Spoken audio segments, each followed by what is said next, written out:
Okay. Just continuing to... Let's see here. Just setting up the last couple of things. Okay.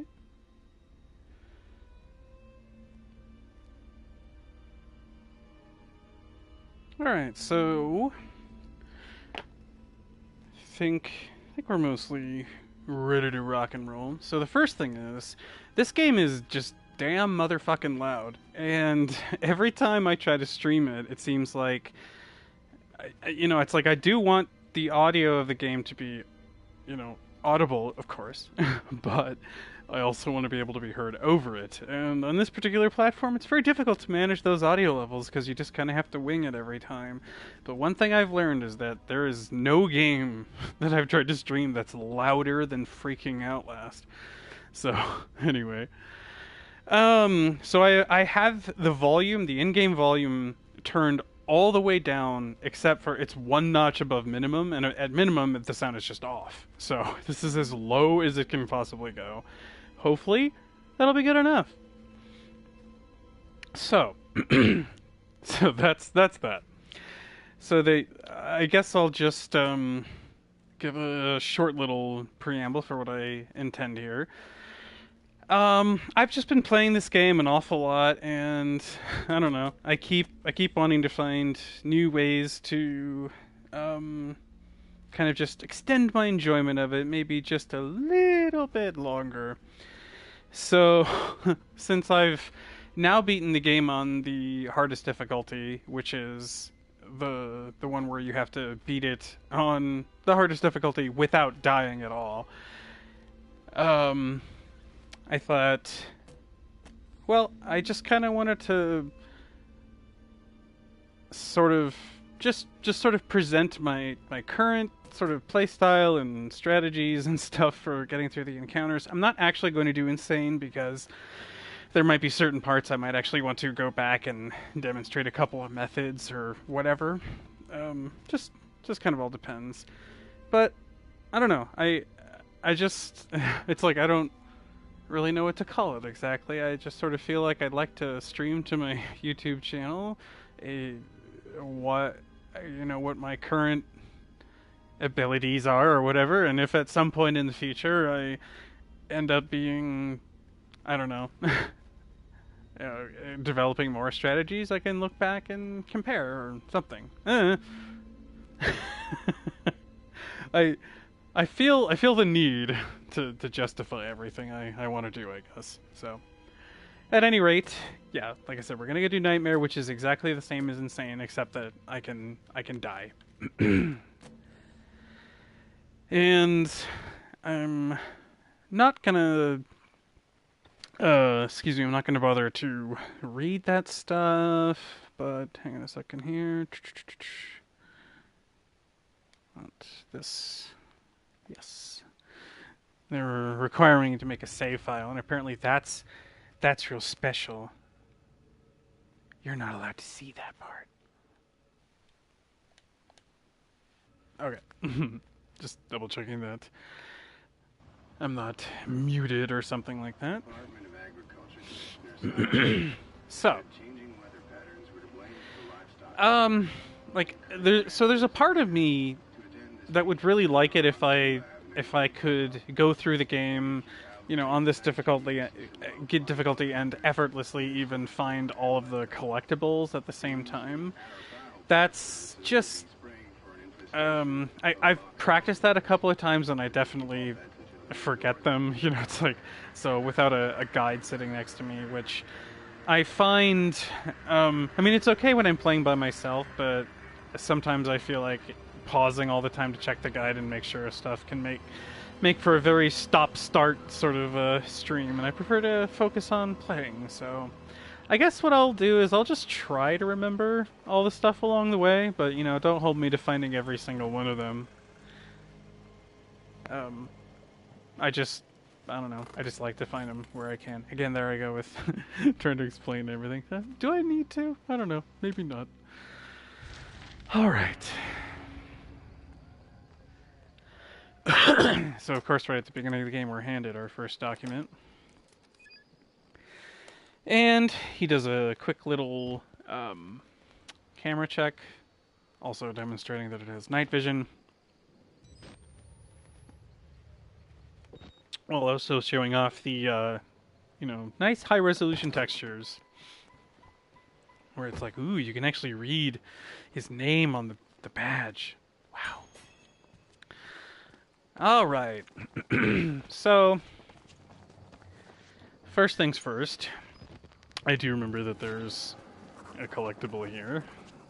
Just sort of film the front. There's also, a couple of, there's little gags that happen in the windows, if you look closely. Shadows of people, like, running by, so... I remember the first time I played this game, and I kind of thought there isn't, anything going on in the windows, but no, there are. It's just subtle and quick, and you have to be looking for it. So first little, thing here is you don't actually have to use that ladder. You can just jump straight up to this part, so saves a little bit of time.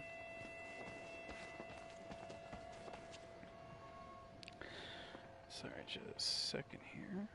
Just a second. I'll try to have an absolute minimum of pauses here. But my life ain't perfect, and neither is my setup, so no promises on that. But we'll make a good attempt. All right. So, yep. So the lights go out in there. This thing suddenly turns on. I wonder, when I first played this game, it was a long time ago, like the original release of it, and so I have some memories of things that don't seem to happen anymore, and one of them is I seem to remember that being so flippin' loud.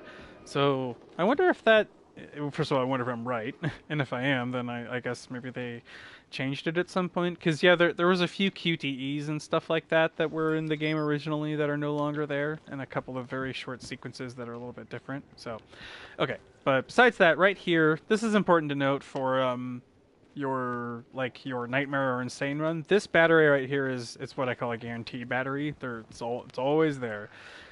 Then in the next room, I remember that there's this document. This door shuts. And then you go open this grating here, and then when you do, by the time you go through here, a guy shows up and just says Walrider. Yep.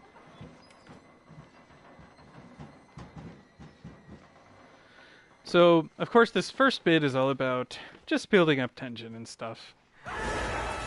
Like that, yeah. So, so in this room, there's another recording. They killed us. You got out. You don't have to record the whole thing. Oh yeah, but here's where they get the name too, where he says that they got out the variants. It's like, oh, that's where they're called variants. Alright, off we go. Obviously can't do much to help him. There's Chris Walker there. I don't think there's anything back here, but I haven't actually looked back here in a while. Maybe on lower difficulties you might find a battery or something, but... Anyway, the next thing is... Oh, here, this is kind of interesting. So, Chris shows up right here, but if you find a way to jank the camera out to kind of like a look to the right here, when you're going through, you can see him appear like... Yeah, like, ah! He like teleports instantly right next to you. It's pretty scary.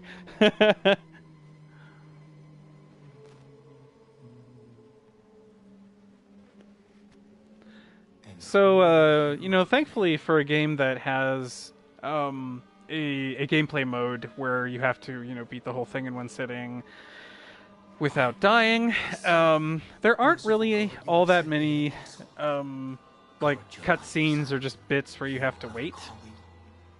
And, most of them are pretty short. There's one I'd say about 40% of the way through the game that's probably the longest sequence in the game, and it's like that's the only one where I kind of like, all right, I get up and stretch a little bit, even though it's a really good scene. So here, if I'm not mistaken, there's another battery that's, yeah, this one's always here as well. I usually don't grab this one when I'm playing on Insane, though, because I usually haven't really used the battery all that much, and I just want to get going. But, hey, if you want to top yourself off, there you can. There you go. We'll get back to the document in there, actually. So, let's see, yeah, because I'm trying to remember. Let's see if I can remember where all the documents are. And recordings. So here's another recording. Just kind of film these guys.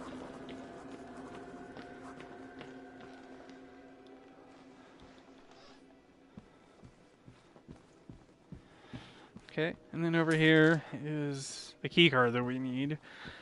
Now, this of course is the efficient way to go. You can actually explore in the other direction quite a bit first. But going this way first gets you the key card that you need immediately. And it doesn't block anything. Of course, yeah, this guy jumps out at you.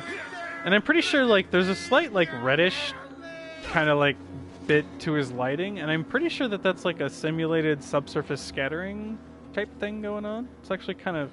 The effect's a little bit exaggerated, but, hey, it's pretty cool. It's one of the reasons why I think this game's visuals hold up very well over time. So, anyway... There's a document right here. And we'll be going down there shortly.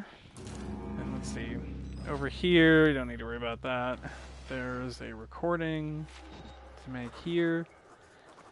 Over here, there's probably nothing, but on the lower difficulties, there's usually a battery or something. And I think if you pick up the battery, then like this door shuts behind you, just to freak you out.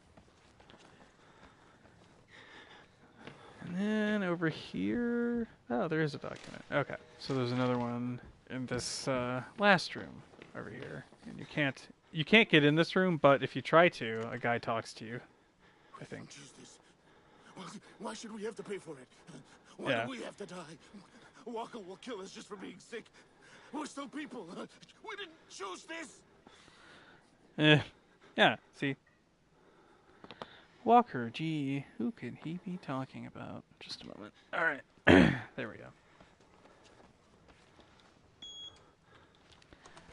Well, yeah, I already spoiled it, so whatever. Yeah, it's the huge guy. That's Chris Walker. So, alright. So, the next thing here is to attempt to... I think your goal here, is to just use the security system to open the front doors and everything will be fine. But of course, crazy priest guy comes along here and decides to interrupt all our fun.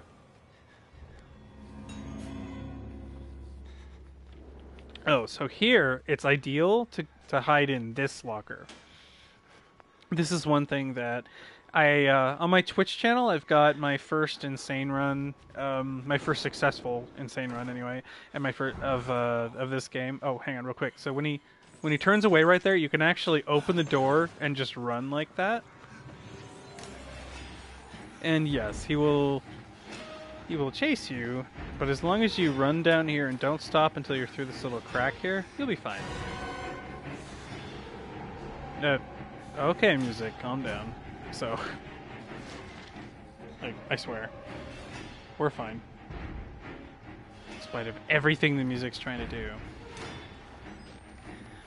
He's not even there. Anyway, yeah, so that's one thing I discovered right there, is that you can just kind of like hop out behind him. Okay, so in this part,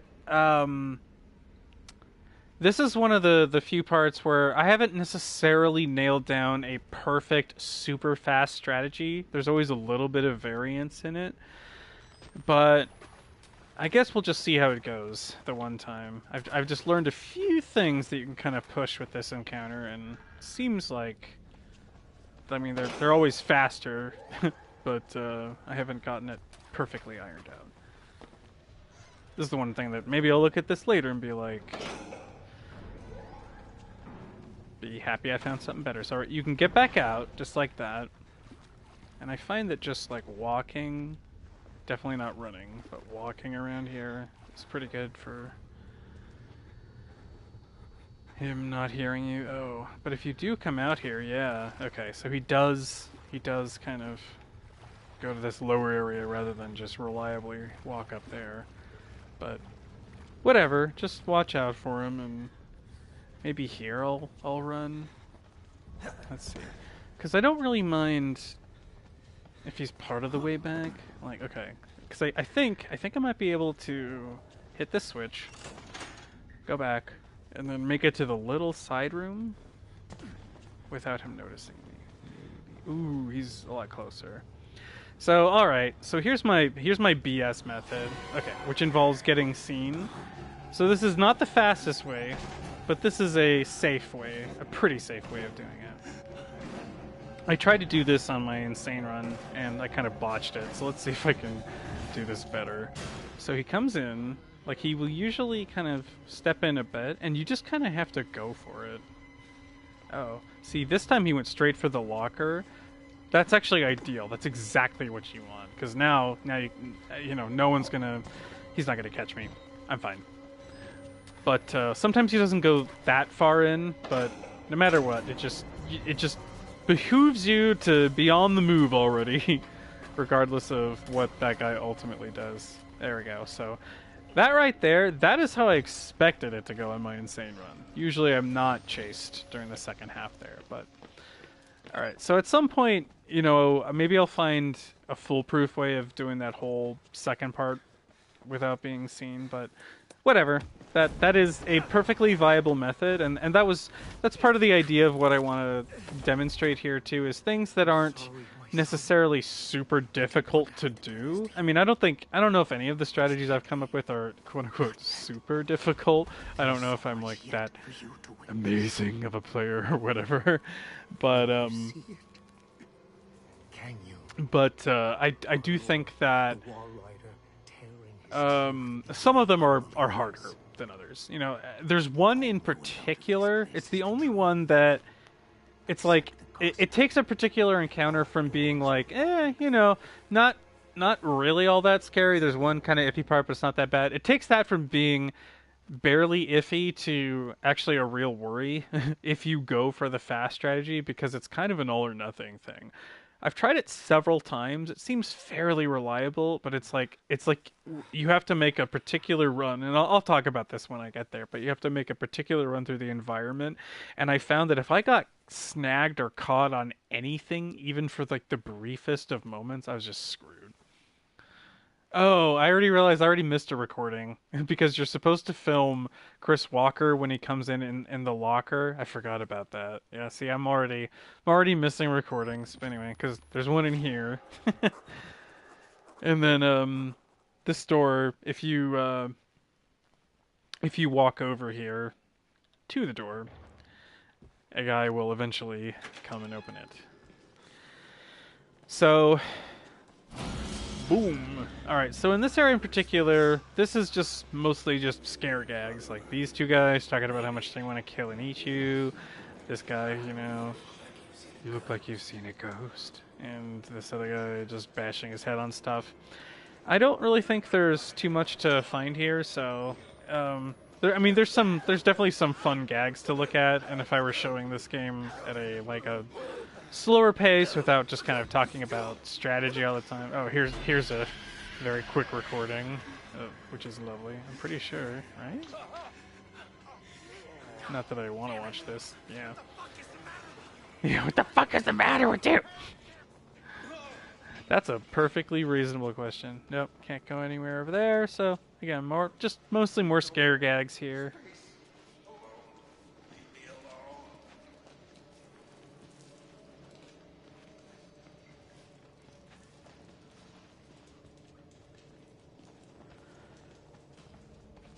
Alright.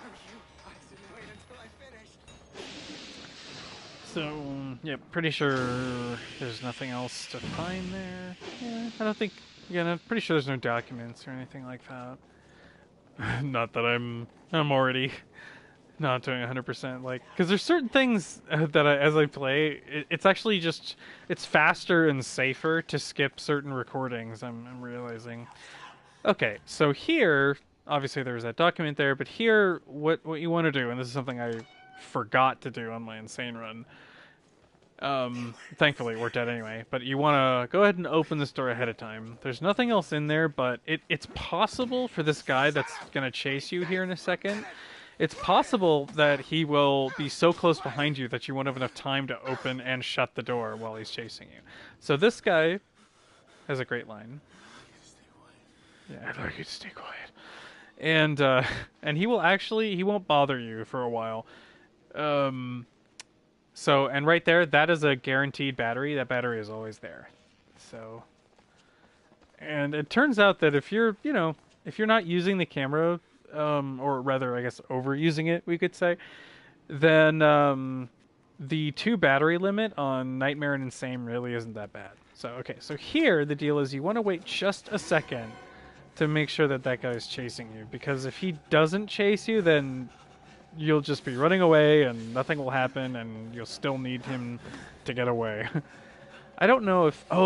wait, that's right. I found out last time there is a better way to do this. Actually, okay, so...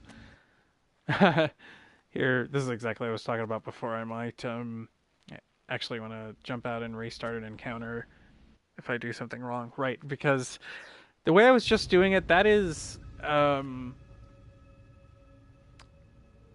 that's like the completely safe way. You run in there and hide under the bed, and then he comes in and he won't find you, and then he leaves. But I just remembered I discovered a new strategy the last time I was playing this. I think this document's going to be picked up. So I'm still going to open the door in case something goes horribly wrong and I need to use that. But all right, so the new strategy, which hopefully I'll be able to pull off correctly, involves this room. So what I realized is that what? The battery's not here. I think it's because I reloaded. I swear I have done probably 15-20 runs and it has never not been there. Oh crap. Oh, but I think I already have it. Yeah, I think the game just picked it up for me. Okay, yeah, no, that's definitely a guaranteed battery. Okay. So the new strategy I discovered, because this guy is not hostile to you until you press the button that's in there, and I think this is a little bit faster, but it's a little more dangerous. So let's try it out. So he'll see you, and this time, rather than running all the way down there, we'll run in here. And what I can do is, just run around like that. Now, this is the part I don't know, because I think he's still chasing me. Because if he whacks me, I can take 1 hit, yeah. But the other guy's going to hit me.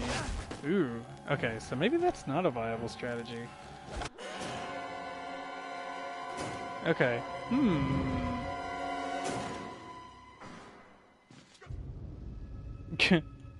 Alright. We're learning. But, except now it's loaded me back here. Well, crap. Because what I was going to do is... You can also just shut the door in there, and you can definitely lose the guy that way. And that is still just as safe as doing it the other way. He'll never find you as long as you just chill out in the dark there. But anyway, yeah, this guy's already activated, and I can't go back to the previous checkpoint now, so I can't actually verify that strategy. But I'm pretty sure. I'm pretty sure that would work. Like you just go into that room and shut the door this time, and then he'll bash his way into the room, and then lose track of you, and then just leave, and you just wait a second and go, just exactly the way you would. If you went all the way down to the end of the hall, but doing it in the little room there is just a little faster.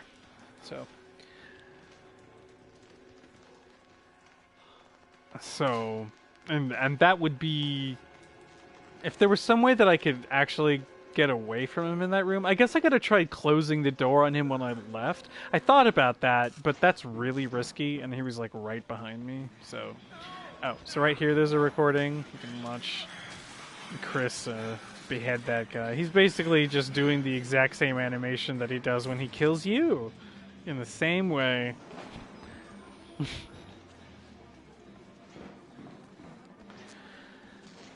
Alright, and then let's see. So, go ahead and use that on the showers, and So here for this bit, you're completely safe as long as you just sprint right for this window with the blowing cloth here. And you are again completely safe if you just jump right back in over here, even though they're talking and all that stuff. Just jump in, head to the right. They're actually over there just looking at each other, like talking to each other. And I don't really understand why it is that the guy, you know, cautions the other guy not to go after you. So let's see, in here I think, is there a document in here? Pretty sure, yeah, that's right, it's on the table. So if you're doing an insane run, you can skip this room. I always felt like there should be a recording for filming that thing, but there isn't. So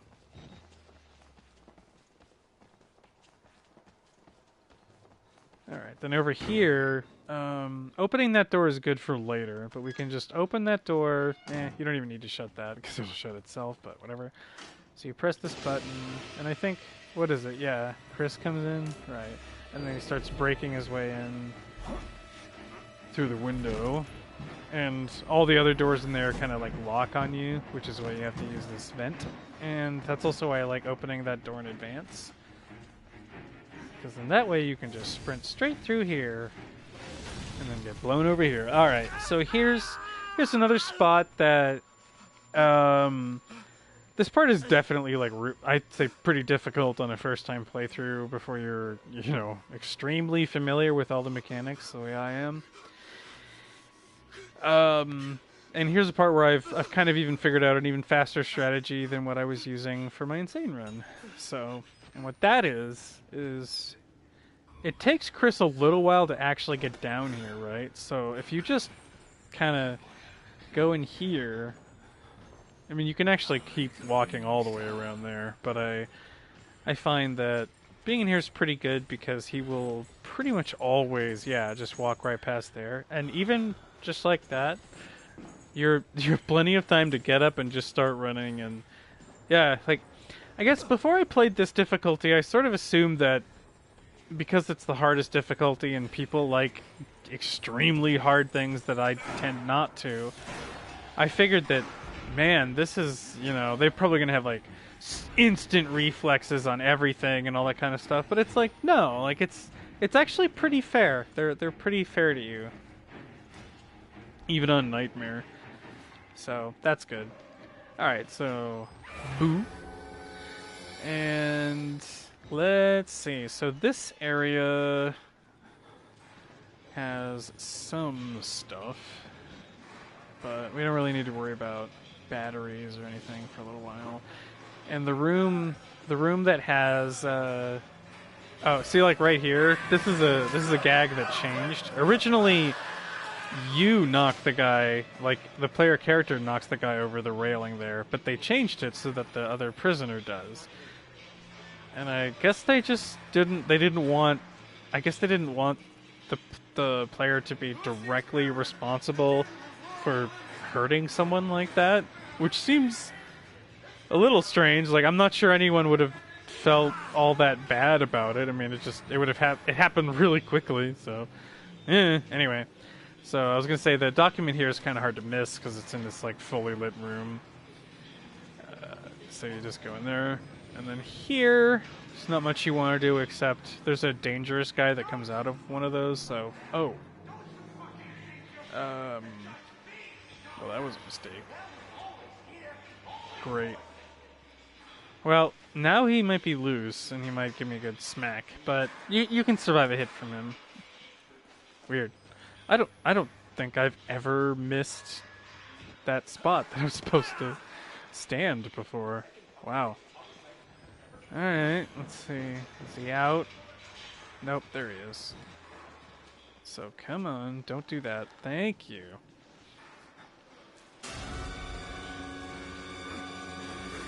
And, you know, that looks dangerous, but you're completely safe during that. Thank goodness. Excuse me. Alright. So. And there's a maybe battery over here. Nope. Let's see. Okay, there's a recording here, I remember. And I think that one might even be time limited. It's like you have to catch that quick little glimpse of the wall rider or something.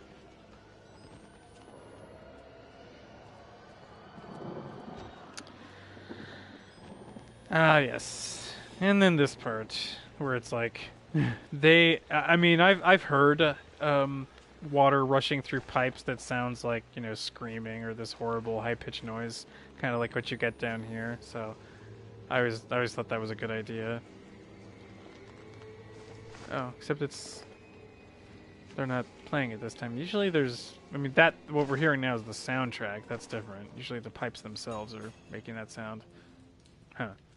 Okay, well, never mind. Alright, so down here outside of some potential, like some maybe batteries, there's not much to find, so I usually just kind of run past it into this little area. The wall rider shows up for a second in front of you here, but I don't think it's a recording. I think it just happens. Yeah. And alright, so here's, I guess, you know, one of the, like maybe the first major encounter with Chris Walker. So right now my strategy is to start by running down this way. This is the path that's the hardest to get out of because it's just straight up dead end and there aren't any circuitous routes you can use to get around anything. So usually, yeah, he does end up coming down here, and all we really want, because on this difficulty, everything he does to you is a one-hit kill, so you just can't take anything from him. But yeah, just want to let him do that. And again, pretty much as soon as he's there, even on this difficulty, if he sees you there, he will never catch you as long as you're, you know, running in a unobstructed straight line. He's a hell of a lot faster than he is on the other difficulties for sure, and he even has like a sprint kind of thing that he can do, which is really scary sometimes if you're looking at him. But ultimately he is out of all the guys that can chase you, he's the slowest.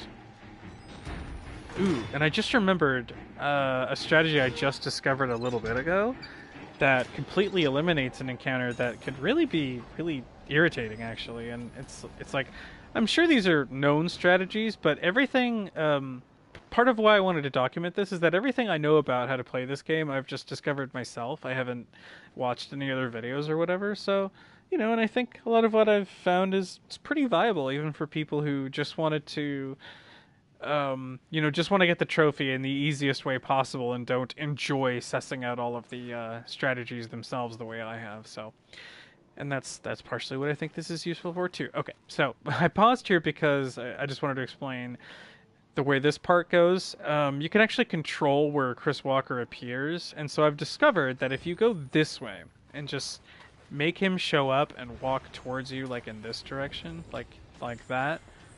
You don't even need him to see you necessarily. Just sprint back to this little pipe spot, so he'll follow the noise trail, and then yeah, then you're like home free. Now it doesn't even matter. There's a lot of ways that it can go. Like on my insane run, I took my chances doing one way where it's like essentially if you it's just a roll of the dice. If he moves a particular way, you'll be completely safe, and he actually ended up doing it. But it's like that's not a viable like speedrunning strategy or whatever. Or this is just better in general. You can control where he is, and he will never ever threaten you. All right, so here's just a little zigzag corridor with a with a little vent that goes off. No biggie. I know we are running low on batteries, but pretty sure that there's going to be some guaranteed ones here before too long.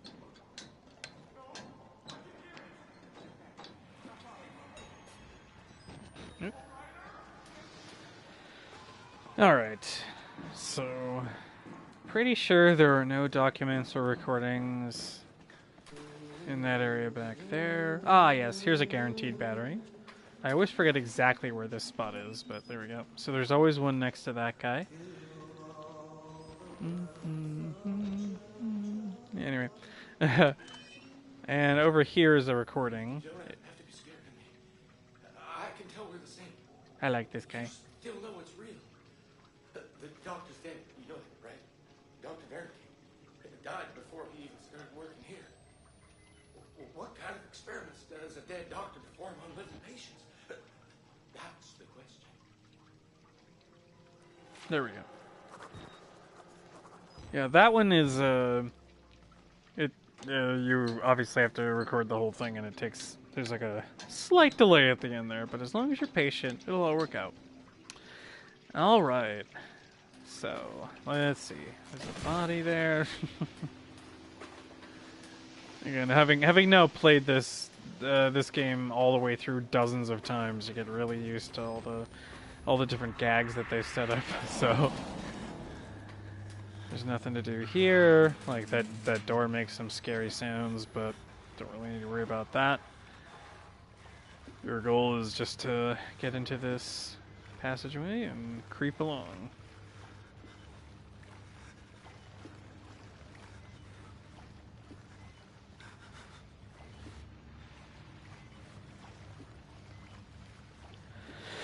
Let's see. So I think we're coming up on one part where I'm not completely sure. I mean, I know how to do this part pretty safely. Like, I don't think I've ever actually been caught here when I did any of my insane runs. No, definitely never got caught here. But I was trying some things earlier to do this part very quickly, and they really weren't working. So right here, I think this one I keep forgetting to grab on a lot of my runs, but that one right there, pretty sure that's a guaranteed battery. Pretty sure that battery is always there. Most of the ones I say are guaranteed batteries. In fact, like, I'm all but that one, probably, I'm like completely positive about. So if we're just moving on... Oh yeah, you can do this ridiculous hop thing through the water, which is perfectly safe as long as you're not being chased. But anyway, if we were just moving on, we would make a turn back there, but since I'm grabbing the documents, I definitely remember this one. That's one that eluded me for quite a long time, so it's like I'll never forget that. Alright, so here... Oh, my kitty has come along to request, oh, it's treat time.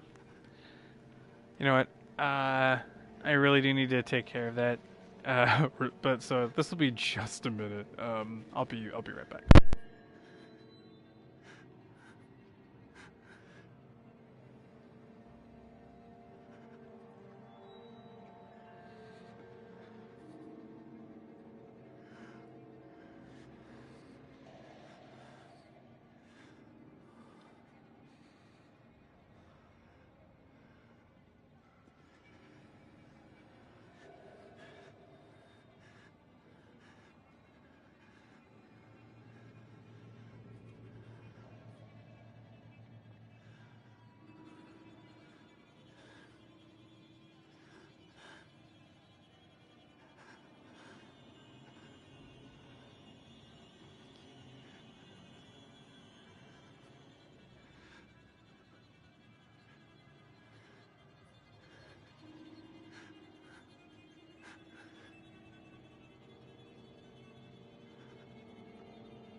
Alright.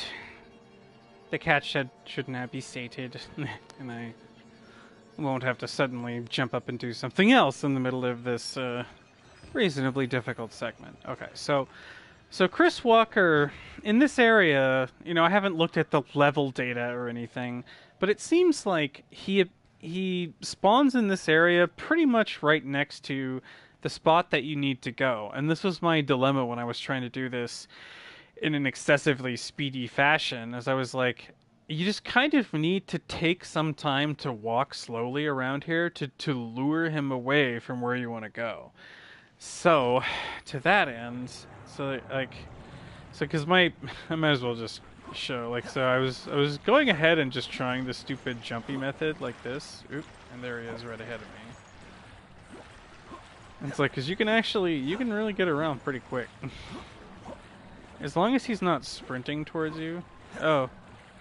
Well, there you go. See, that's a pretty dumb way of doing it, but that but right there, yeah, that is more or less what I thought you might do, is just kind of hop around, and then hopefully he won't. Oh, here's where the trick I just discovered is. Okay, just a moment. Anyway, just hop around like a dumbass to kind of like lure him away from where you want to be, and then just quickly swoop in and get in there. So anyway, that worked out ideally. I don't know how reliable it is to do that, but whatever. There's a bunch of ways to do that, but anyway, so here I discovered something really weird. Which is like, so in a moment, what normally happens is you go around the corner and this guy just comes sprinting down the corridor at you, and he has a weapon, and if he hits you, you slow down a lot, and it's really likely that he'll hit you again. So this part, you have to remember essentially a series of really quick turns, and if you make any wrong turns along the way, it's really easy to get stuck and him kill you, blah, blah, blah. This can be a bit irritating. But I discovered something really weird, which is this. So we're going to go forward a bit until we trigger him. Right there, okay? And if you just run back and try to use the door, he disappears. See? Poof. He's just gone. And I was like, is he hiding in here and all this stuff? I checked a whole bunch, like, nope, he's just gone. Just gone. So, that, and doing that really quickly, like, you know, as soon as you notice him, because, like, normally the strategy is to get past him. Let me just take a quick moment to demonstrate since I'm here. Is like, you know, he comes at you, and this is just a tiny little looped passageway like this. And so the strategy normally is, you know, you wait for him to get pretty close, because if you duck in here early, like, you know, if you see him coming and you just duck in here, he'll actually run in this side and just come kill you. So you have to wait until he's really close, and then you just run in here, run around like this, and then you end up with him behind you. And then you have to make the rest of the run very quickly. So anyway, the point is that with this dumb like thing I just discovered, he comes at you, you just turn around, run and use the door, and the second you're done with that, he's just gone. So now you can turn back around, complete this whole thing in complete safety. So it's really quite nice. So for example, if I ever play this on Insane again, I am definitely doing that, because, man, that strategy is fast, easy, and it's guaranteed safe. There's nothing better.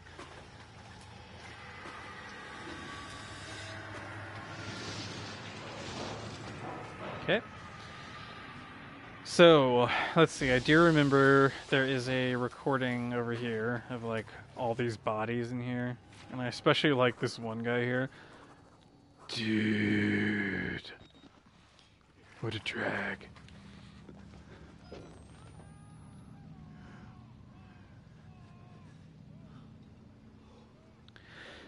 Alright. So. Yes. So the next part, this is, I call this, or I think of this part as basically being just like a big chase sequence, primarily. Although there is a quick recording we can go grab here. So, outside of this room, if you go to the left, there's this really dark room, and then there's this thing written on the wall. Fingers first, then balls, then tongue. Ho, ho, ho. And I guess you're meant to think later that that's Traeger's instructions, because that's why he cuts your fingers off, because that's part of his, like, oh, you know, this is an effective method of... I mean, I guess it is torture, but I'm just like, you know, to what end? That there is no end. They're just crazy. They're just crazy! And, or at least he is. He doesn't really have any, legitimate reasons for doing this. I can't believe it. How dare he cut off my fingers? Alright, so then here, the way through is up through that vent, but there is a document over here in the corner next to a horrifically mutilated body. And this part is just before the chase starts. It's like I forced myself to make a mental note of it at one point because I just never wanted to be caught off guard. So it's like you literally drop into the chase sequence right here. But it's really not that bad. So the first thing is you just really want to give 1, 2 good pushes with it like that. Come in, and you want to shut the door. I've tried doing this without shutting the door, and I always get caught. So, shut that door as well. Then do this one. Let's see. 1, 2, and you'll actually hear them say in a sec. Yeah, I'll have to find another way right there. So that lets you know you did that right. And then here again. So let's see. 1 good push, 2 good push. That's kind of how I pace it. All right. And the one thing to remember here that works out pretty well is most of the turns during this chase here are left turns. So it's like you turn left and then left. And I've already done a few lefts. Right here there's going to be a couple of rights to break things up. But it's like, there you go. It's just this. And then go this way. And you can climb over this here. I love this guy here in a second who screams like, I want my money. Yeah. Because it's like, that's not even what this is about. Oh, definitely shut that door, by the way. They will come in and just kill you, like right here, if the door isn't shut, because you have to wait just a little bit too long. And then right here is the longest story sequence in the game, with this really great character. But, in order to preserve how good it is, I usually just don't watch this whole sequence, and I, try to do other stuff. Otherwise, I would get really, really sick of it. It's already kind of lost its full impact, but whatever. This character's great. Okay, here we go, arms and legs. I was thinking like, sorry to talk over it, but I was like, hey, put on my Twitch channel. I've actually got a full highlight saved of me beating all of Outlast and Whistleblower at a pretty reasonable slow pace, and I did it without any commentary. So it's like that. I like that run a lot because it felt good presentation wise here.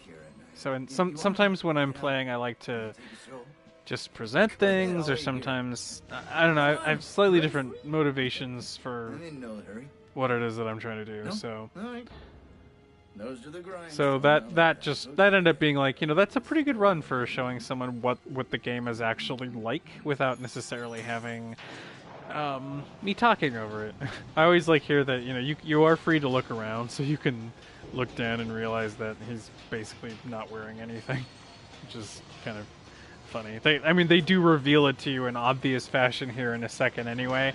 I just like that you have the opportunity to reveal it to yourself.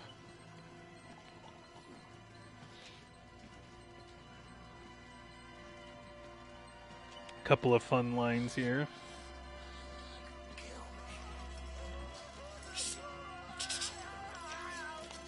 You're putting that tongue to any use anyway. Truth be told, I was just tired of looking downstairs. I love that. Here we are then. Thanks so much for coming by. We'll begin your consultation in a moment. We'll just need a second to wash up and... Oop. I think my kitty has enjoyed his evening treat, yes, and now he would like to go outside on the prowl like usual. Absolutely. You may do so.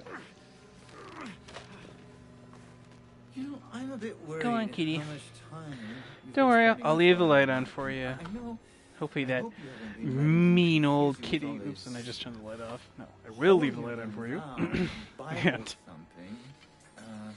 hopefully that mean old kitty from next door will leave you alone. Alright, back here. Crazy.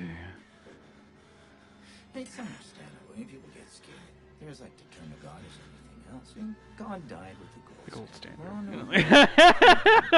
This guy, I mean, it's just great. I mean, his dialogue's great. The performance is great. Murder is the simplest. What happens when all and it is definitely one of the most frightening things. Certainly has got to be, you know, someone torturing you just because they find it like pleasurable, but it's like the way that he does it, it's so obvious. Like, man, he's really enjoying this, and that's what's so messed up about it. Also, I'm taking a peek at the quality of the stream itself on YouTube. Looks pretty good. I've been trying both Twitch and YouTube, and it's really been. It's been really weird. Like, I swear that when I was first streaming on Twitch, like probably my whole first month or most of it, even though I had the same internet connection and I chose the same quality settings and all that kind of stuff that I'm doing now, which is the maximum, I can't really do more than that. Delicious. But, anyway, I was, so, I think we can chill here in a second. He won't come back until I leave the room. And what a lovely place to hang out in for a minute, huh? You know, filled with blood and puke and piss and stuff and maggots and whatever that is. Yeah. Anyway. Let's see. I don't really remember what I was going to say. Okay, well, so one thing I will point out is that, so here's like the dilemma. I'm thinking it might not actually be all that much fun to do like a 100% run of this, or at least 100% including recordings, because, for example, there's one that requires you to just stand in a room for like 2 minutes, and it's perfectly fine for the first time through the game. It really helps, like, illuminate certain parts of the story. Like, that's all fine, but I'm just saying, as far as speedruns go, that would really suck. I would really hate to get, 3/4 of the way through the game, or even 80% of the way through. It's really far in, and then have to just stand there for 2 minutes on every single run. So anyway, but one of the other spots in which it would be kind of a drag is right here, because in order to get this next recording, there's a guy that's going to be sitting in a hospital bed out here, and when we come out of this room, he's going to start talking to us, and Traeger will only come in the room and thereby let us out of the room once the guy is hitting a certain point in his dialogue. And so, but in order to get this recording, you have to sit there and record the guy the entire time. So that's something I'm not really going to do. So, because it's just not very fast, and I'd rather just sneak out of the room. Whatever. But just to demonstrate I do know about it. So, yeah, normally what you would do is just sit somewhere out here and, record this guy. He has really good lip syncing and stuff, too, by the way. I'm not a patient. I'm an executive, just like him. Because they're expecting you to be looking at him really closely. And I love that, yeah, he's saying, like, I used to be an executive. Like, I'm not, like, a patient. I'm just someone who was trapped here with this fucking maniac. Like, this guy's one of my colleagues. What a great detail. Anyway, so, you don't really need to hide under the bed. You can also just chill in the corner, but whatever. Point is what you want to do is just, hide here until he comes in the room like that, and just... Yeah, oh. Yeah, I think he did see me. Whatever. I mean, you can just kind of slip out of there at any point.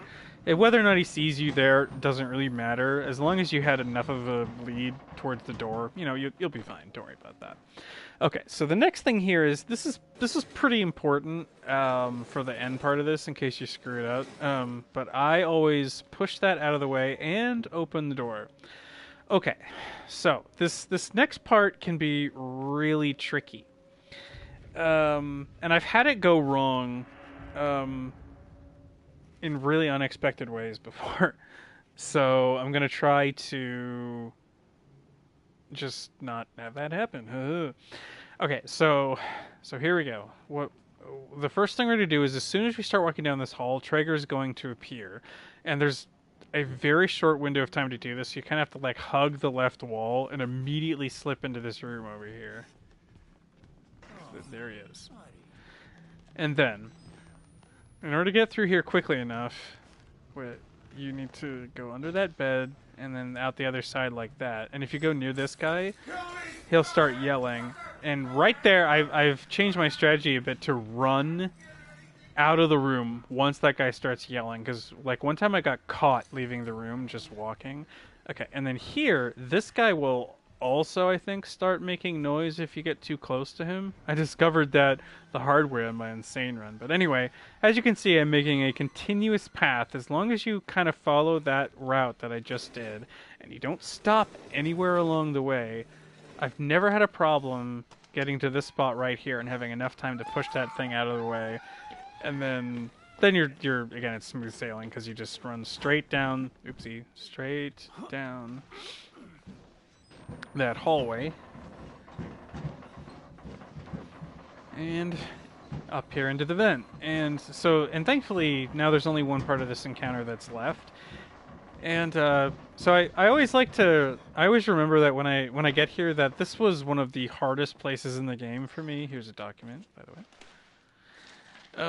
When I first played. In fact, this part was so intimidating, I gave up on the game for a long time, and I had to like convince myself to come back to it because I really wanted to see how it all turned out, you know. And so yeah, it just it's funny how now that I've figured out all the methods here, this is actually one of the easiest parts of the game, and outside of that one time where he saw me, I still managed to get through. I have no idea how, but outside of that one time where he saw me, and now I've just modified my strategy to run there, so hopefully that won't happen ever again. I've never had any trouble with this section. Never even been killed. Just got seen that one time. So, okay, the next thing you're going to want to do is just get back in here and shut the door, and then you can kind of crouch over here. I kind of tuck myself in the corner, and then lean all the way over to the side. And, I mean, there might be a safer way, or a faster way to do this. I just realized here's a spot that seems like there's probably opportunity for something faster, but whatever. What?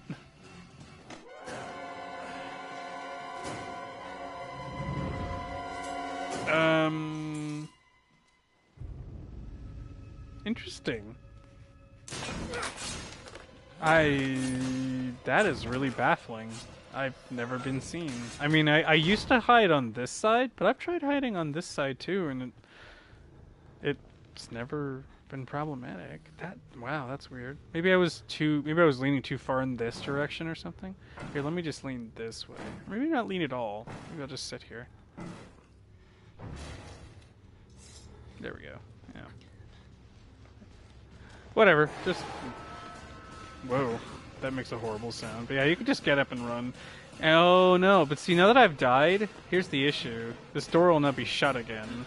So I think I'll be okay. Ugh. Okay. Yeah. I mean, that's something you won't actually have to worry about on insane mode, because there won't be a reloading of any checkpoints, but yeah. I like to have that door open because, again, yeah, if for some reason he is chasing you at the end, if the door is open, that's like the only spot that he'll have to catch up with you, and then bleh, this horrible thing. With by the way, like the writing of like the recordings, you know, like this stuff. If you're or not that this, yeah, how to make Traeger juice. Step 1, squeeze. Like, what the fuck? The style and tone of the person, like the protagonist, the player character, the guy seems like a fucking psycho. I've never understood why he was written like that, and they definitely seem to have toned it back quite a bit, because like in the in the DLC where they do the same kind of thing again, the notes that the character writes to himself are far less deranged. So that's nice. Alright, anyway, I think that's it for that area. No other items or anything to consider, so... Oh, sorry, hang on just one hot second here. No? Are you okay? There we go. No? Alright, cool.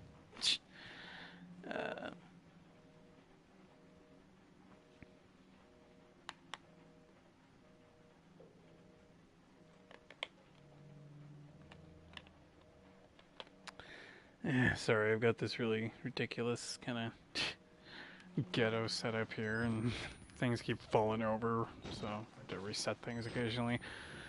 Alright. Thank God you survived. Yep. So, over here is a sometimes battery. But, you know what, that one, I should stop pretty much ever checking for that one, because I'm pretty sure we're right before the fire bit, and there's like a guaranteed battery. Yeah, we are.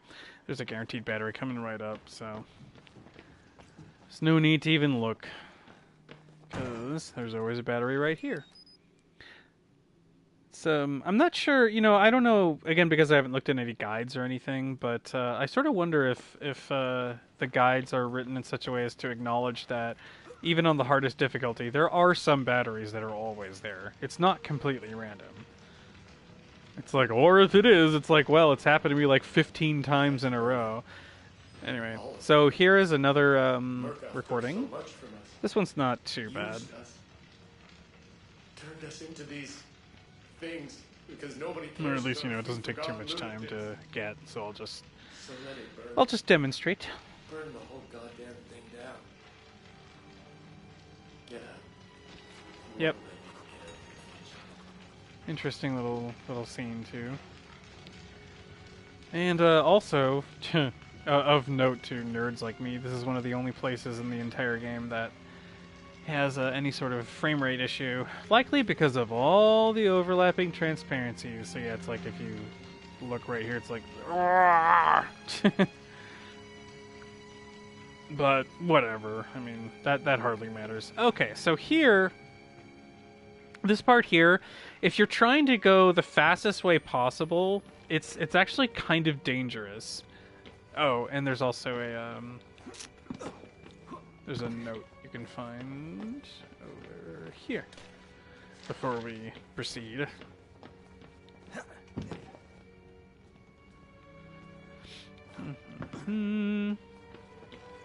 Okay, so I'm going to attempt the super fast method that I found out, but it's just kind of weird. It seems like if I don't do this perfectly, the whole thing screws up. So what you want to do, it starts right over here. Yeah. So, and here's where I can't even get hung up on anything. So just don't touch anything. Run straight through here and hit this. And then once again, gotta make a perfect run back out, because what you need to do is end up running right here. Oh no. Yeah, and see, exactly. That's what happens if you don't do it perfectly. There's a way to just barely slip in behind that door there. And I mean, this is why I keep thinking, this is definitely not a great strategy for Insane. This is way too dangerous.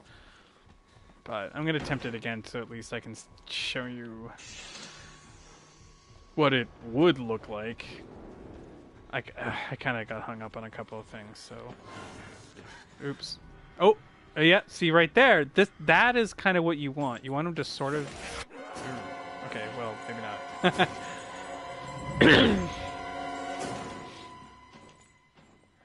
It's like, huh. And I've gotten this to work a fair number of times. I mean, it was reasonably reliable, but man, it's sure not looking that way right now. Let me try again. Because I just haven't... I can't figure out any other way of doing this any more quickly, or any more quickly than, like, the super slow method I have. Damn. Yeah, he always... Yeah, okay, well. Go ahead.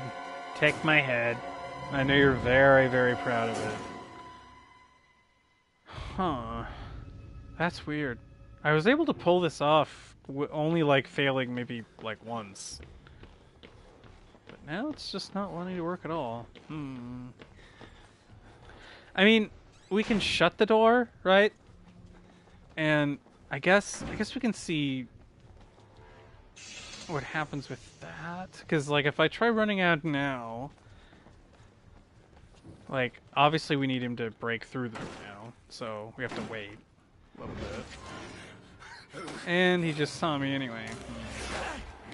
Yeah, see, like, the door itself is what I was counting on in those other runs, right? It's like, or in other runs, in my other strategy.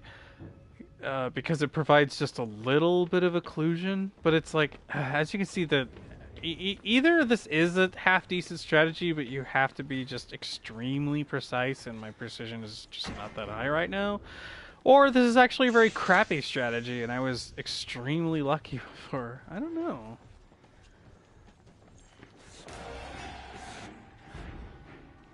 Okay, so if I hide, like, really close behind the door, maybe he'll overlook me? No. Huh.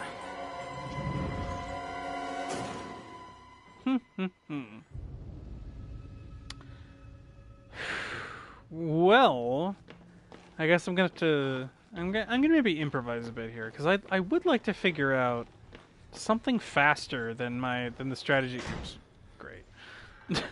than the strategy I used on my insane run. So, because that one, when I did it on my insane run, it purely... God, I can't talk. Okay, hang on. Stay crouched back here. I mean, this already doesn't seem that great, because he's not even guaranteed to, like, go in that room, right? I mean, like most of the encounters... Wow, he's coming right over here. Like, with most of the encounters with him, the goal is really just get behind him, you know? So, like, right here? Maybe. Hey, wow. Okay, somehow he didn't see me, so... Okay, I guess maybe you could use the end of the room. That probably is slightly more reliable than the way I did it in my run, but I don't know. We'll put a big asterisk over this encounter and say more research needed. I mean, I'm still pretty confident that if I were to sit down and do an insane run right now, that I could probably get past this part without dying pretty reliably. It's just kind of slow and stupid, and I was hoping to find something faster and better. So here's a really weird encounter. If you walk out and kind of let him see you, you have to kind of go slow. But then, yeah, keep running around here. There we go, yeah. That's pretty reliable. I can make it all the way back around, and the music will stop at that exact spot, and yeah. He won't be a problem for the entire rest of this sequence, so...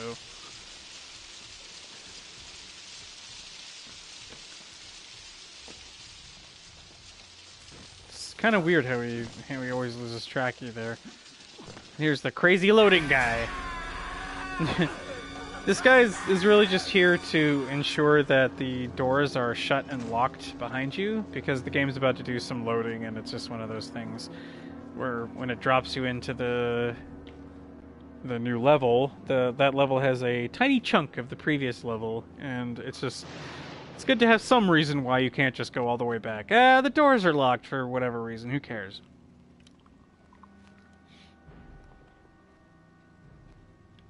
Not that you have a reason to go back anyway. Alright. So, now we're at this part. The fun outdoor rain bit. Where it's really impossible to see pretty much anything. But, probably because of that, there are, like, 2 guaranteed batteries in this section, so even if you get here with no remaining batteries, you'll be all set pretty soon. So the first thing is just to run straight left and grab this key. And it's a little bit hard to make out what with all the lightning and stuff, but basically the wall raiders just flying around out here menacing you. And since I'm going for documents, what I'm going to do is if you kind of run to the corner of this area and you'll see this broken lamp, this is where you can find the how alive are you writing on the wall and a document. But once you're done with that, we just need to go... Ooh, wow. That was kind of scary. Yeah, because I knew that he can definitely kill you in one hit, but not at this point. I guess right at this point in the game is the Wall Raider's primary purpose is just to scare the Peedwaddens out of you. So, anyway, having gotten that key earlier, we can head straight through here, and here the Wall Rider will show up straight in your face. And this right here, this is... Yeah, there we go. It is a recording, as you can see. Although the last time I did this, I just stood there and recorded him, and the recording did not fire off, so that was really weird. So, whatever. Just be very patient, and don't try to outsmart that one. This part's pretty cool. Every time you climb the ladder, they throw off a bunch of lightning in the sky.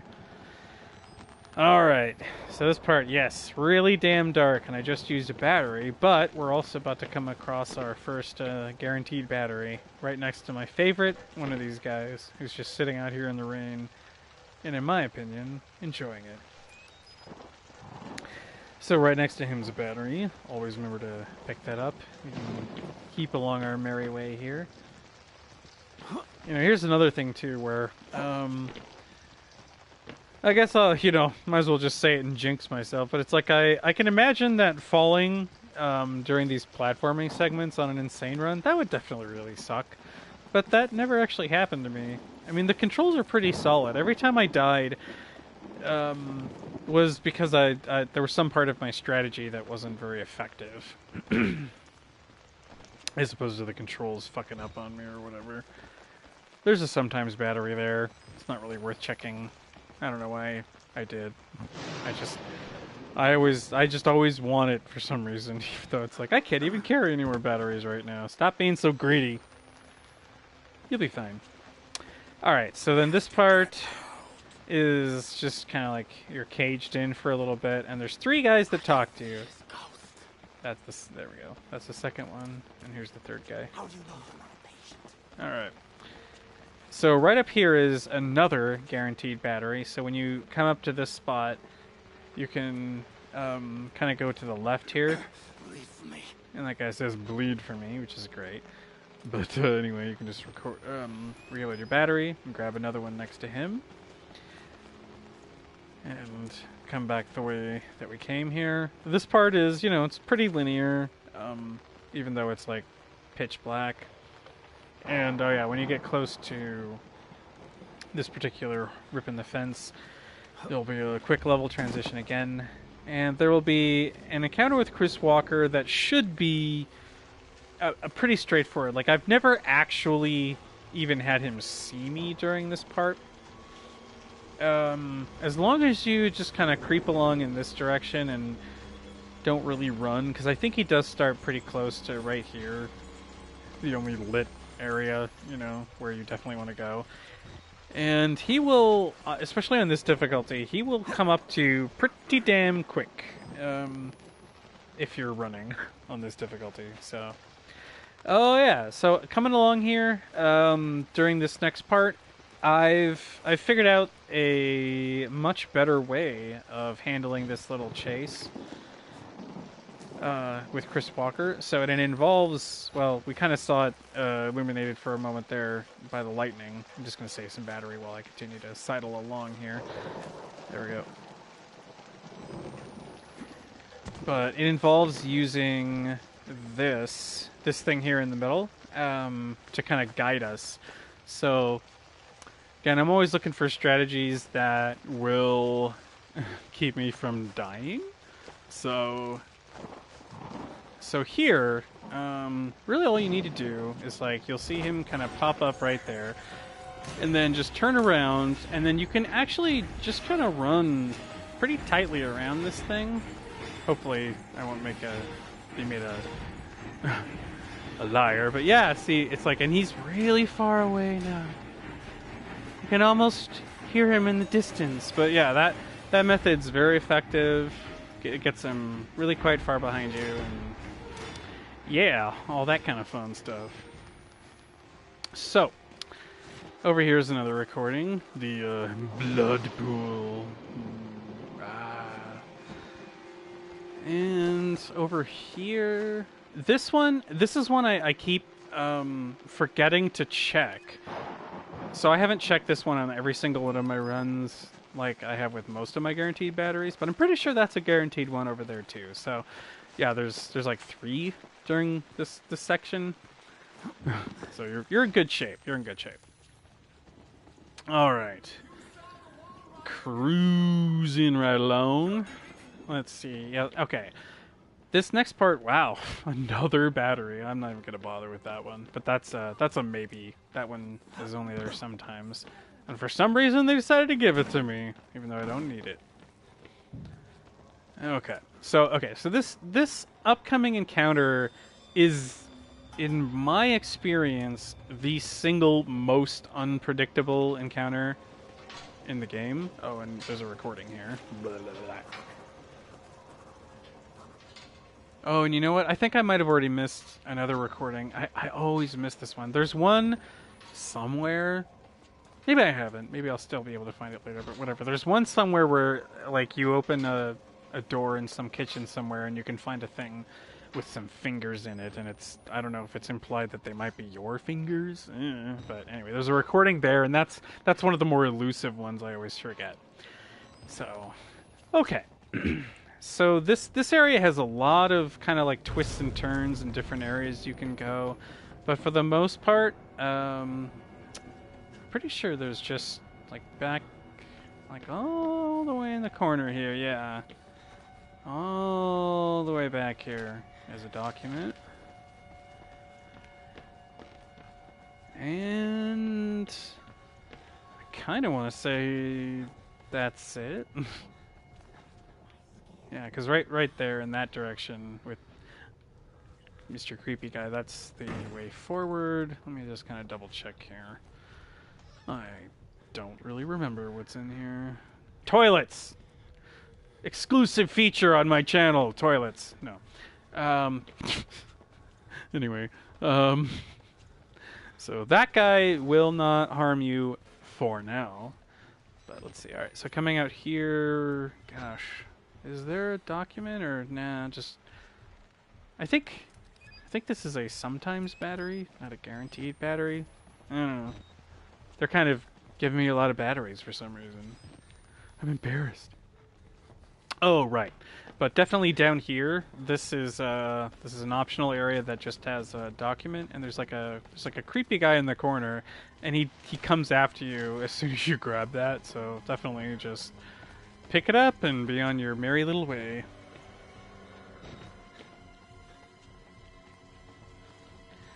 Okay, and then now we can get up here to the next floor. All this foreshadowing of danger, but not here just yet.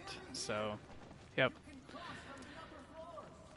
Alright, so this is the encounter that, boy does this go strangely. So, okay. So, I'll just say what I think I know about how this one works, because it keeps doing different things on me, and it freaks me out.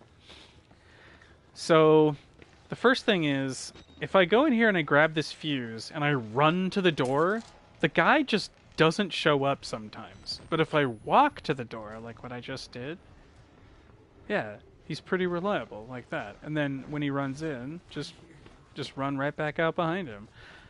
Okay. And that, that works out okay. I'm actually going to try something. I don't usually close this door, but I wonder. Because what I want to do during this next part is see if I can get the last 2 fuses without actually having to deal with him again. So, here's this one.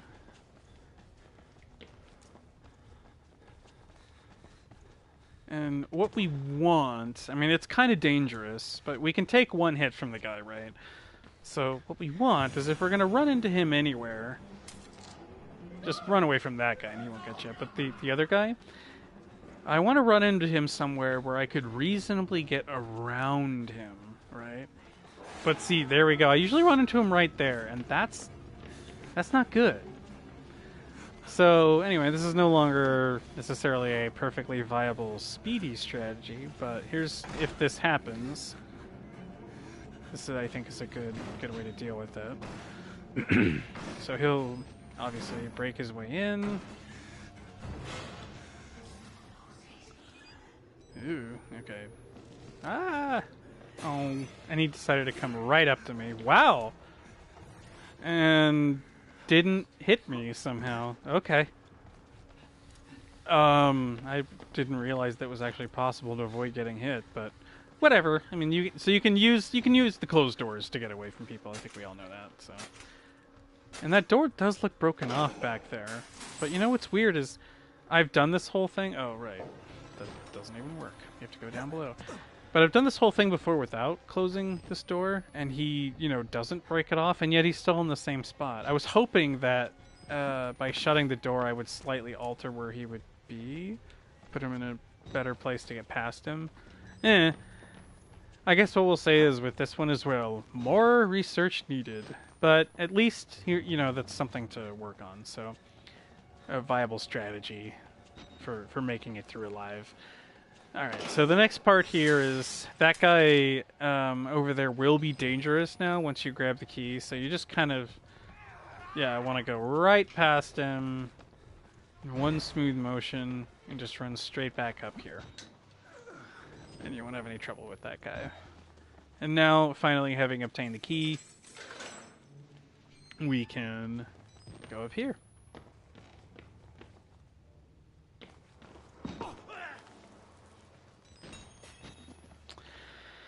Ah, yes. And this is another one that I don't often look at because, so often I get blinded, right, just like that when I climb up and I just don't notice it. But I think right there, that might be another guaranteed battery. There's like a couple along the way that I haven't fully vetted. Ah. Oh, and this is playing this time. Okay.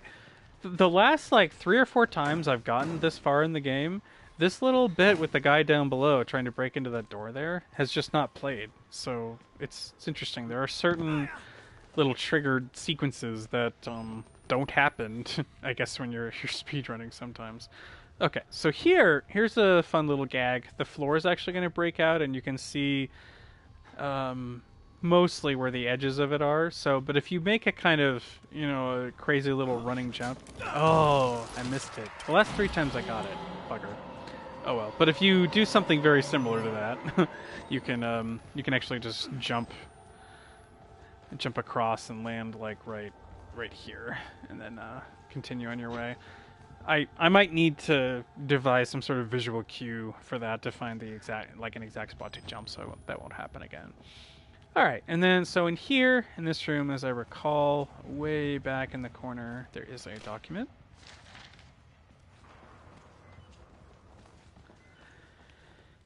And I don't know what I'm doing over there.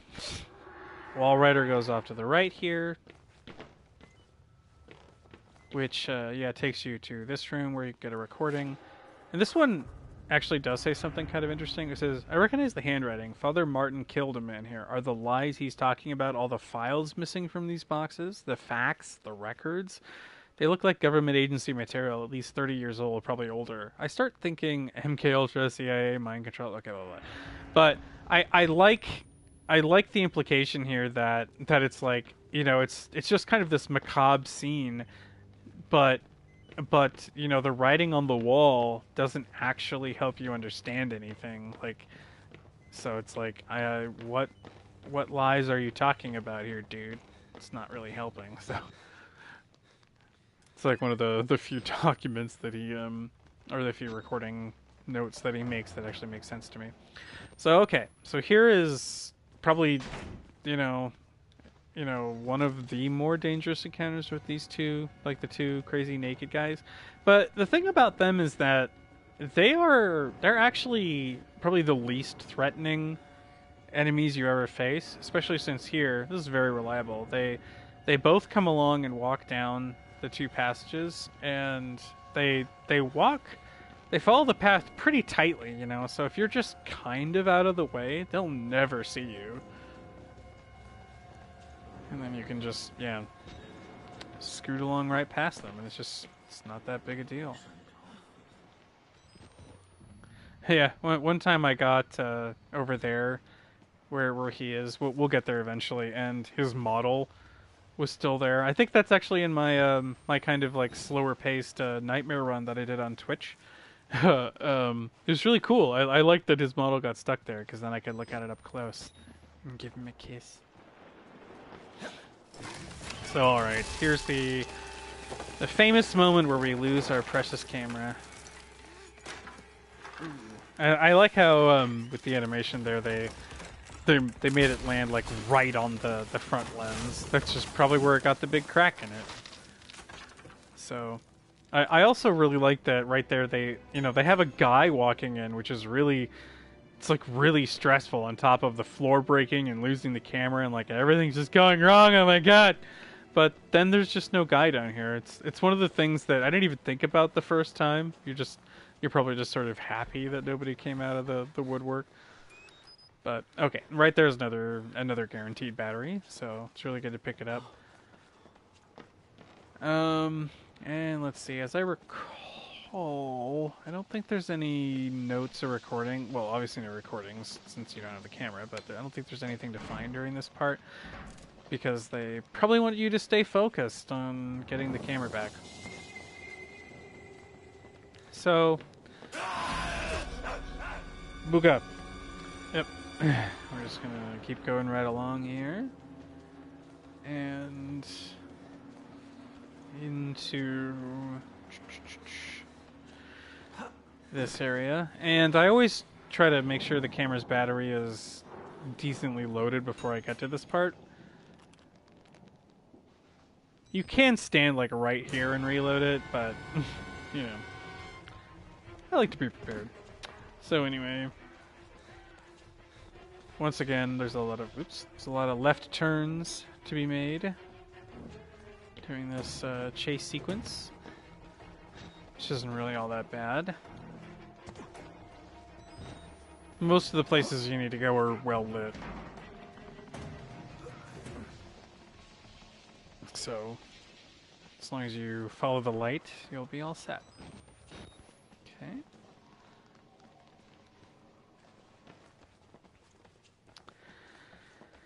Alright. Camera back in hand. We're ready to take on the very end? Or, oh yeah, there's actually... So, there's the two parts with Chris Walker that, well, they really stressed me out. One of them, I think the first one that we're going to encounter, isn't actually all that bad. Let's see. So right here, oh yeah, he's gone. But right here, one time when I came here, the priest was still just sitting right there for whatever reason. Ow. Alright. We can scoot past that happy customer. Okay, so let's see. So for this encounter with Chris, it's really not that hard. It's just you can get yourself into a situation which will be a very difficult encounter very easily. But if you just follow the basic idea, I think this is pretty consistent. So I think all we really have to do, it's like stupidly easy, is we just walk down the corridor and we'll see him, but he kind of like shows up and starts going into another room right away. Yeah. And then we come across this door right away, which is partially open, and there we go. This is right where we need to be. Ta-da! So, yeah, that encounter really worried me, but it's just because I had remembered an overcomplicated way to resolve it, and I didn't realize that, oh, if you just walk forward brazenly there at the beginning, you can pretty much skip the whole encounter in 1 second. So, all right. So this way is optional, and it has another document here in the corner. This is, I always remember this because it's in the library, and I believe it actually says library, so. Okie doke. This guy comes down here to deliver a little message for you. Okay. Let's see. We're really getting there. So that spot has, there's a pretty good potential for a battery on like normal difficulty, but on this difficulty, nah. I don't think I've ever seen a battery there, but whatever. It's so conspicuous though, I thought I would just run up and look at it. Okay, so this is the part we're coming up to the bit where one of the recordings is this this thing that starts playing on the movie screen here in a second, and the only way to get the recording, as far as I know, is you just have to sit there and film the screen for about 2 minutes.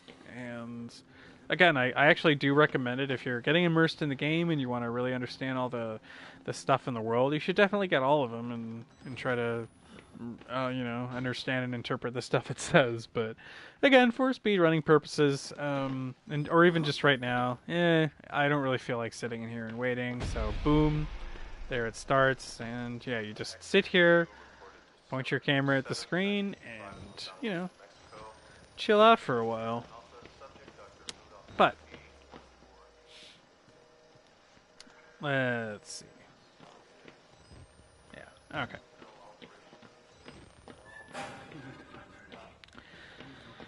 Alright, there is a document back here in this lit room. We can come along up here and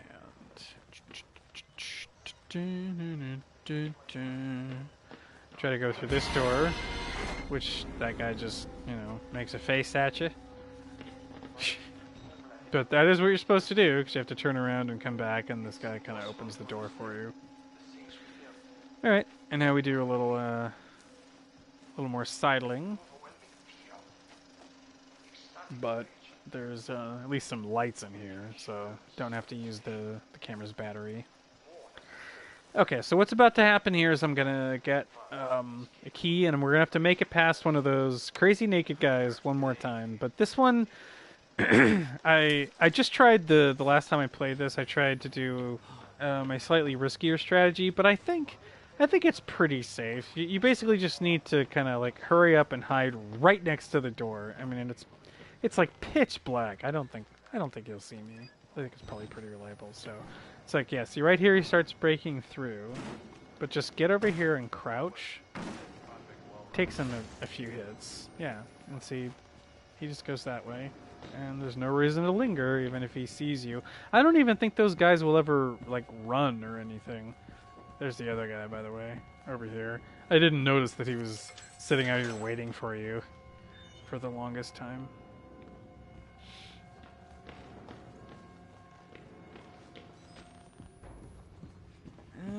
Okay, let's see. So here is a kitchen, because I was thinking about the whole fingers thing before. There's a spot somewhere. I think I'm probably already way past it. Probably, yeah. There's some spot somewhere where you open another door in a kitchen area, and you can find a little cup or something that has like fingers in it. Yummy! Oh well. So I totally blew past that recording.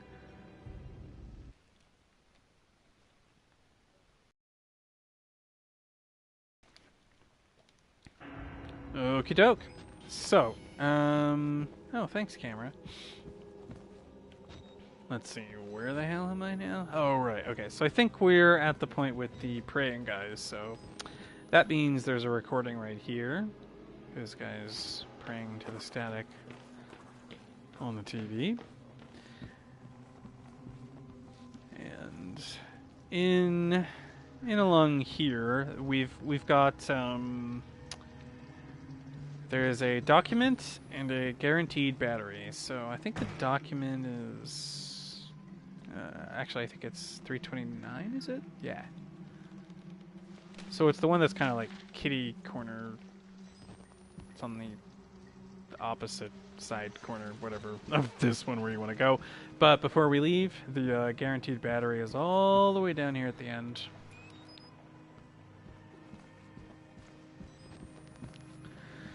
Okie dokie, artichoke. And then here, you know, I wouldn't really be too worried about falling out of the window. I'm not even sure it's possible. Maybe if you really, really tried hard, but it's something I kind of discovered that there's seems to be a lot of invisible walls here. Excuse me. But that's good, because, man, it would really suck to get this far into an insane run and then, like, accidentally just run too fast out the window and die. Alright, so that's that, and we're almost at the end of everything here. So again, I'm not really gonna bother with it, because I think it'll take more time. But here, of course, if you stand here and record the priest, that is another recording. I think the recording, I think you get credit for it probably right around the time the guy ends up lighting the priest on fire, so you don't have to do the whole thing, but whatever. I don't want to bother.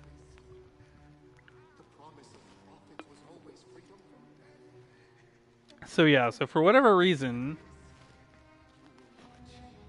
like these two guys listen to the priest and they no longer attack you. In fact, I'm pretty sure after this we don't see them ever again. They do show up in Whistleblower, but in Whistleblower they seem even less interested in that character, you know, than they are in the protagonist of this game. So, and I I just say that because I can never remember who's fucking who. Yeah, so dramatic.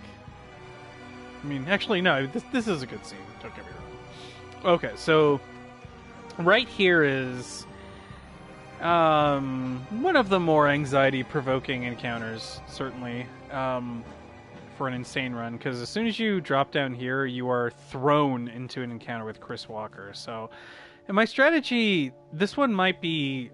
It is very reliable. I've never actually been caught doing it correctly, but I have like failed to do it correctly a couple times. So basically, what the first thing you want to do is, yeah, he will start coming for you, and you just kind of have to wait a moment because you don't want to lose him on the way to this door.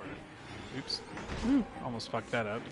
So he'll start breaking through it, and on the second bash, I'll open this door. 2.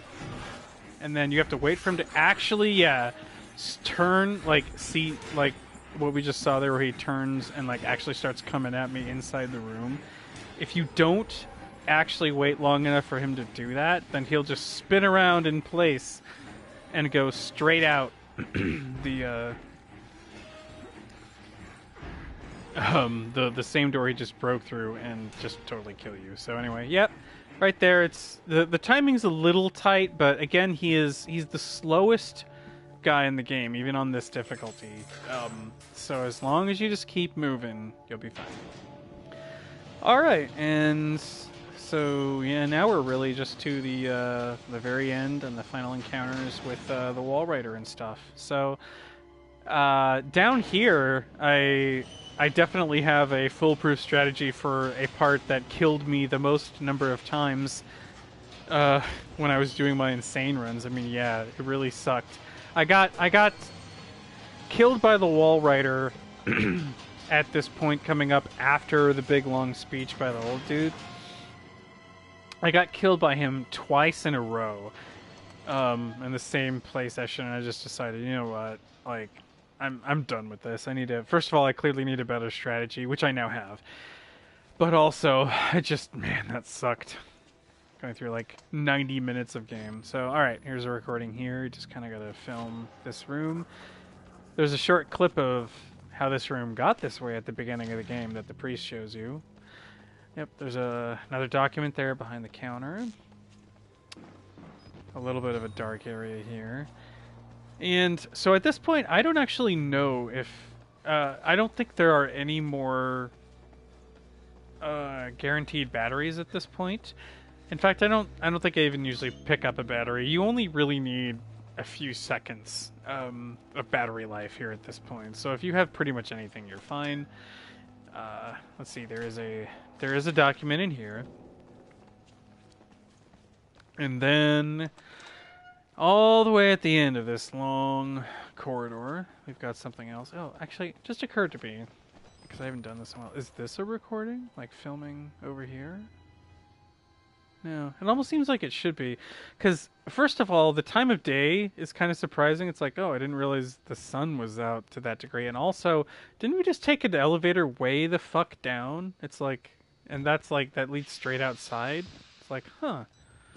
Guess there's a much lower exit. Anyway, so over here there is a recording for sure. That's the morphogenic engine, I guess.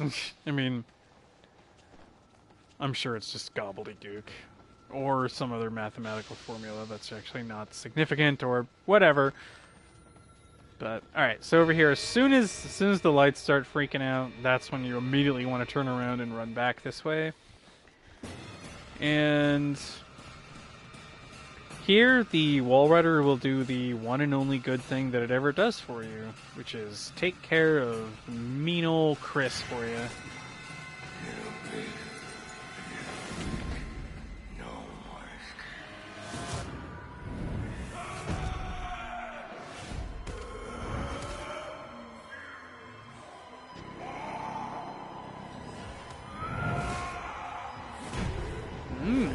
Yummy.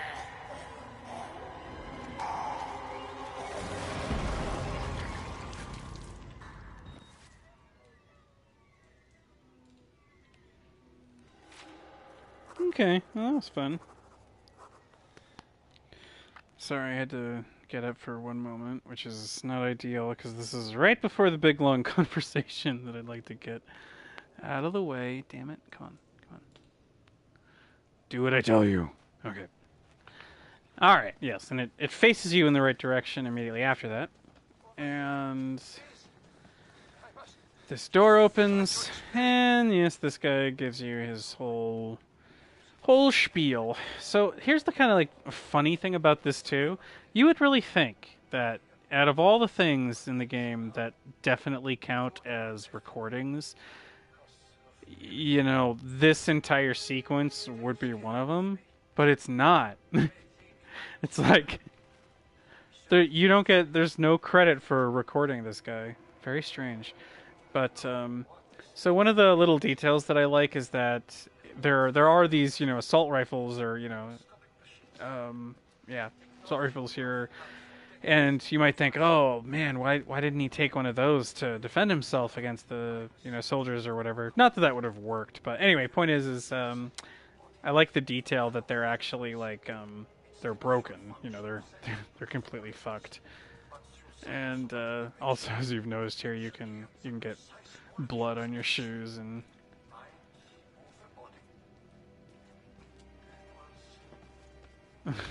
make a whole bunch of shoe prints. Aw. Sadly, they go away too quickly. It'd be kind of fun if if they just had like a huge decal limit for this room, and so you could put like 20 zillion of them. I'm just playing in the blood. Playing in the blood. Okay. Alright. Yes. Okay, so here's the spot that I got killed twice in a row that one day when I was doing my insane runs. So, and what really sucks is the ultimate solution is so stupid, and I didn't try it for a long time because I thought I did and it just never worked, but apparently it always does. And this is it. You just run straight past the wall rider. You just completely ignore it. Like, it wasn't even there. And then, like, it'll follow you, and, like, sometimes here during this part, like, this time, yeah, it's going to, quote-unquote, start chasing me, but I'm not worried at all, right? Half the time when I do this, it doesn't even trigger the chase thing. It doesn't make any sense. It's so weird. It's like, maybe the encounter changed, but I swear, you know, when I first played this game, and I tried that because I got killed there a million times, and I was like, how are we supposed to get past this? I pretty sure one of the first things I tried was just running past it, and it totally doesn't work. But yeah, now I've run past it, and I don't know, that's probably the 10th or 11th time I've done that strategy. It's like it always works, and it's completely consistent, and it's just irritating how simple and easy it is. Alright, so obviously, yeah, I picked up a document back there under the dead security guard, and then there's a recording to be made here when you finally get to see the almighty morphogenic engine. Just double checking. Pretty sure there's no documents here. Nope. Alright, so next you can get a recording of him. There is a document here, and I like this too. I discovered this. You can actually hit this anyway, even though it doesn't work. It's like, high five! We're almost at the end of the game, huh? Alright. So at this point onward, I've only been caught. I think when I was playing on Insane, I thought that I got killed by the wall rider on this thing coming up on an Insane run, but I misremembered. It was on a Nightmare practice run. So anyway, I've only been killed by the wall rider one time at this point on Nightmare or Insane, and it was actually on Nightmare. So anyway, there's a document here, and I'll show that spot where I got killed, because I didn't realize that a particular thing happens. I really love this huge sign, "Do not turn the valve," which is total like gamer reverse psychology, where that's actually all they want you to do.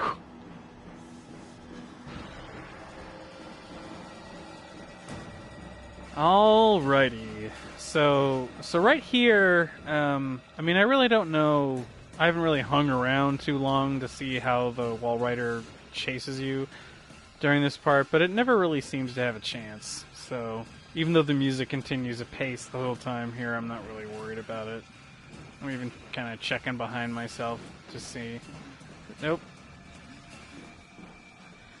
So, slipping through here, I mean, it does slow you down in addition to, like, and so just opening this door here. Oh, you can slam through it, never mind. If you open the wrong door there, it slows you down, but either way, you'll be okay. Just hold down that run button and keep going. Here's another spot where I think on just one of my normal runs through the game, I totally missed this jump here at the top, and it definitely sucks. But I've never missed it when it really mattered, so that's good. Okay, right here is where the wall rider can get you very easily, because right here, right there, he appears behind you. He just like teleports behind you, and he is, yeah, see, he's really close. It's basically if you screw up that little run just a little bit, you're in deep trouble. Alright, and then right here, I think that's the last document, but there's still a couple other recordings that you can get.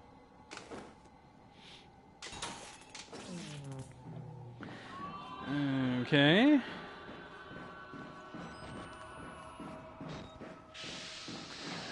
Moving on.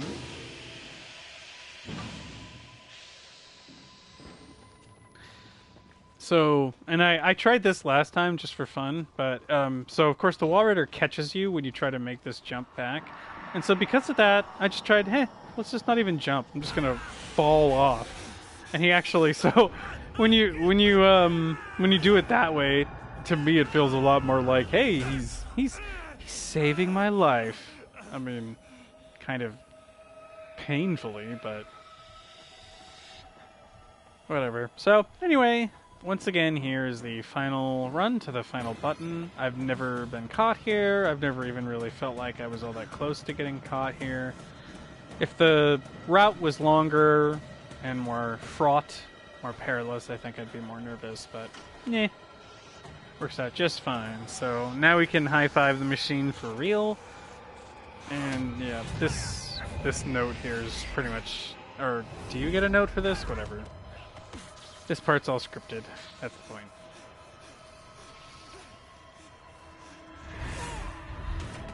and it's like, I guess it's certainly not fully explained in this game, or even I would argue really partially explained. It's like barely explained how it is that the protagonist becomes the wall rider at the end of this. I know that there's some mention in the documents and other places that the thing can become self-replicating, but it's like I don't know how that works. Whatever, who cares? But presumably the process where that begins to happen is pretty much here. Alright, and I think, yeah, right there, that is the final recording. So I definitely missed a couple, including that fingers one. That might be the most elusive one to me, but it's like, yeah, so I skipped recording Chris Walker at the very beginning in the locker by accident. I skipped the 2-minute recording of the theater on purpose. and I just missed the fingers one. So, but that's most of them, and I'm pretty sure I got all the documents at least. So I've got a pretty good memory, pretty good recall. I think if I wanted to be, it's not like anyone's handing out awards for this kind of shit. But if I wanted to have some, if I wanted to be the kind of person that had instant recall of, or nearly so, of all of the collectibles in this game, in addition to just knowing how to get through all the encounters without dying, well, then I've got a little bit more work to do, but we're pretty close. It's pretty good. I'm pretty satisfied with it. So I've only beaten Outlast 2 on the hardest difficulty once, but that was actually pretty enjoyable. It is definitely, or no, sorry, not the hardest difficulty. The hardest difficulty is insane again, where you have to beat it without dying. I haven't done that, but I've beaten it on Nightmare. So the same thing minus permadeath. So, and that, well, okay, Outlast 2 is weird because they actually made changes to the structure of the game such that they did things like they removed a couple of chases and just generally made the game easier in a few places that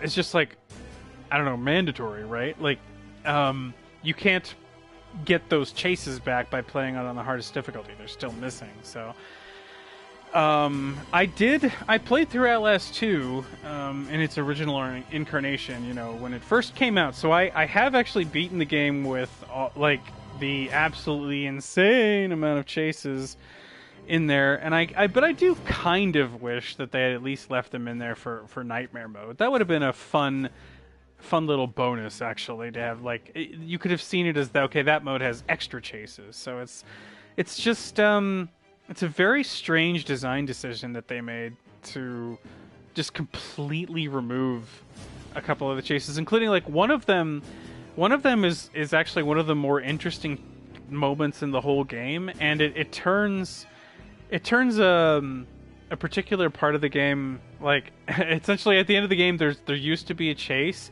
and in fact now if you try to prepare for the chase in the right way, you'll just get killed.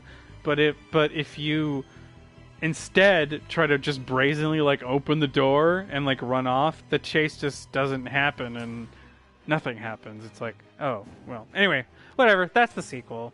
We'll get to that at some point. So, I don't know if I'm ever gonna be able to beat that on Insane though, because God, just the idea of having to do that entire game in one sitting on the hardest difficulty. I mean, I'm not even.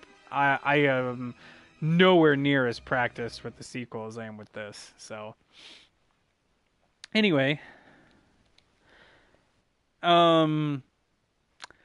So I hope this doesn't come across the wrong way, but I'd like to do. I'd also like to kind of document Whistleblower as well, like as in document my current like strategies and stuff with it. And the only thing with that though is, I think we're stuck on an infinite loop. That's awesome. Well, hey, I can actually. Oh no, this is YouTube. Oh no. I don't. I don't know if my little trick that I use on Twitch to keep streaming when something like this happens will work. Oh dear. Hmm. Well, um screw it. We'll just try it, I guess. Oh, except no, there's no way it can work. Oh no. Well, that sucks. I didn't want to do two separate streams. Eh. Phooey. Well, I don't know what the hell's gonna happen. I don't know what's gonna happen. I guess I'll just try it. We'll see. Man, that's annoying. Yeah, this game has a few places where it will load infinitely.